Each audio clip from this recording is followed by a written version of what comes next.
Welcome to Janhvi real estate అండి.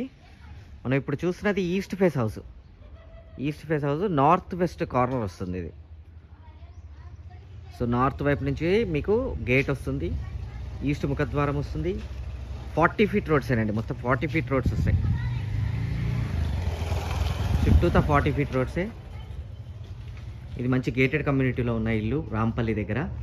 190 square yards, 190 గజాలు, 190 square yards. మీరు మొత్తం వీడియో చూడాలి అనుకుంటే కనుక కింద లింక్ ఉంటుంది. ఆ లింక్ క్లిక్ చేస్తే విత్ ఆల్ డైమెన్షన్స్తో సహా వస్తుంది మొత్తం వీడియో చూడండి. కింద నెంబర్ కూడా ఉంటుంది. దీని ప్రైస్ వచ్చేటప్పటికి 1,15,00,000. 190 square yards, double bedroom house, పెద్దదైన హౌస్ అండి. మంచి మంచి మంచి గేటెడ్ కమ్యూనిటీలో ఉన్న ఇల్లు, సెక్యూరిటీ గార్డ్స్తో సహా అంతా ఉంటారు. మంచి గేటెడ్ కమ్యూనిటీలో ఉన్న ఇల్లు. థ్యాంక్ యూ అండి, థ్యాంక్ యూ వెరీ మచ్.